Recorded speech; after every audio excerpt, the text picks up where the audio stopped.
Et donc, nous vous le disions, vous êtes rendu à Paris, mi-novembre, pour suivre un étudiant qui passait la première partie de l'examen pour devenir agent de joueur de foot. Je m'appelle Nicolas Benazouz-Rollin, j'ai 24 ans, je suis actuellement vendeur en prêt-à-porter. Alors je viens d'Aix-en-Provence, à côté de Marseille. Je suis ici à Paris pour passer l'examen d'agent de joueur de football. Il est à quelle heure cet examen ? L'examen se déroule à 14h30, donc il reste une petite demi-heure. Vous sentez comment alors du coup avant cet examen ? Pas mal de pression, notamment par rapport aux objectifs que je me mets dans ce métier-là, donc ça va, mais de la pression. Je vous accompagne jusqu'à l'examen alors ? Ouais, très bien. On y va.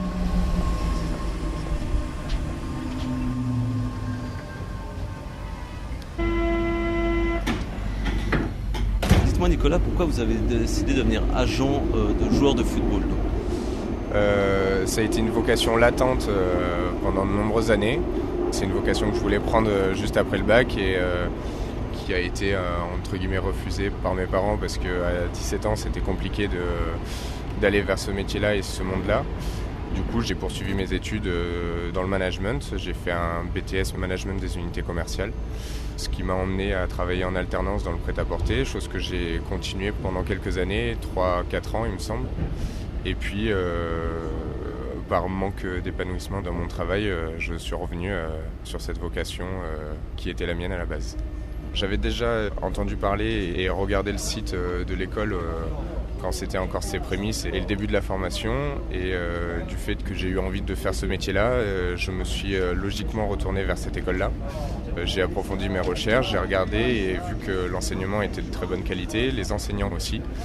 Du coup, logiquement, je me suis inscrit dans cette école-là, qui est aussi une des formations les plus complètes aujourd'hui pour faire ce métier. Vous n'avez pas envie d'essayer de le faire tout seul, sans avoir une formation préalable ? Ce qui est possible de faire, hein ? Absolument.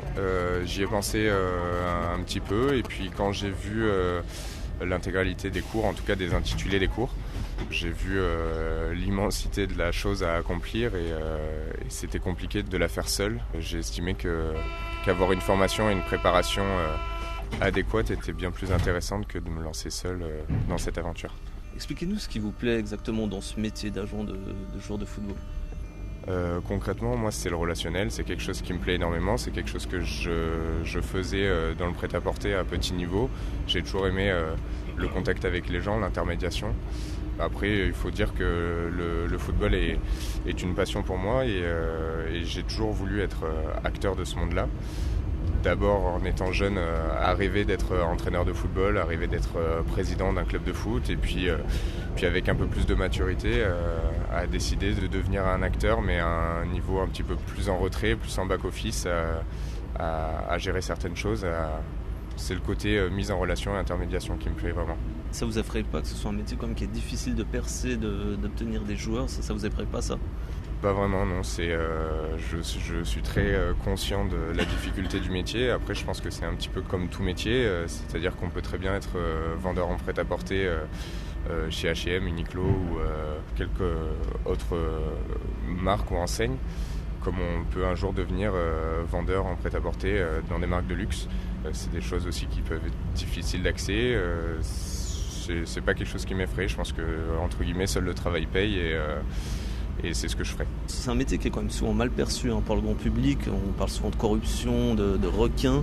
Vous en pensez quoi ? Je pense qu'il n'y a pas de fumée sans feu.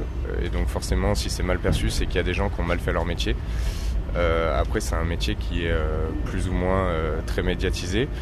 Donc forcément, on en parle plus. Forcément, donc l'image est plus égratignée, comme celle d'un footballeur ou comme celle limite d'un sportif en général, parce qu'on parle du foot, on parle des agents, mais pour les cyclistes, ça va être la même chose. Pour l'athlétisme, ça va être la même chose. Après, je pense que dans tout métier, il y a des bons, il y a des mauvais. Et aujourd'hui, je me concentre plus à faire partie des bons qu'à penser à ce que font les mauvais. Et vous avez déjà des contacts dans le football ou vous démarrez de rien ? Concrètement, quand je suis rentré dans l'école, je partais de rien. J'avais 0 contact. Et puis, le message de notre président a été qu'il faut commencer déjà à se faire un réseau, sinon le jour où on obtiendra notre licence, on aura déjà perdu 1 an. Donc c'est quelque chose que j'ai fait. Je travaille continuellement ce réseau-là. J'ai eu la chance de rencontrer des personnes comme Éric Renaud, qui est un ancien agent et ancien collaborateur de Bruno Satin. J'ai également eu la chance, grâce à nos professeurs au sein de l'EAJF, de rencontrer des personnes comme Julien Béranger, qui est l'avocat de M. Bernès, ou M. Berberian aussi, qui est juriste à l'Olympique de Marseille, et qui sont des personnes de qualité, qui permettent d'élargir son réseau et notamment aussi ses compétences, parce que le réseau c'est aussi une accumulation de compétences. Et puis petit à petit, aujourd'hui, je commence à avoir la chance de rencontrer quelques petits joueurs intéressants. J'ai quelques petits contacts qui se font de droite à gauche et l'école aide beaucoup pour ça. L'examen d'aujourd'hui, il consiste en quoi exactement ? Alors aujourd'hui, c'est une épreuve 100% de droit. C'est du droit général. C'est toutes les matières que j'ai étudiées depuis 4 mois. Donc ça va du droit des associations, droit des assurances, au droit de la sécurité sociale, au droit fiscal aussi. On va avoir du droit social plus général aussi.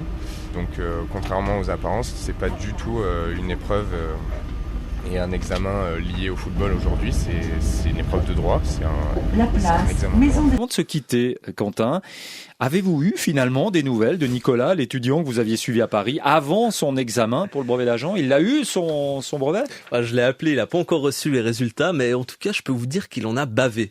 Je vous propose d'écouter sa réaction juste après la fin de l'examen. Comment ça a été ? Mitigé. Ça a été une épreuve assez difficile, assez relevée, précise. Bon, après, c'est ce dont à quoi je m'attendais, mais je crois qu'on a touché à tout. Il y a eu pas mal de questions sur le droit des associations, 1 ou 2 questions sur le droit fiscal, pas mal de questions sur le droit des sociétés. La question la plus importante, c'était sur le droit sportif. Et là, du coup, la suite du programme, c'est quoi pour vous ? Je vais retourner travailler.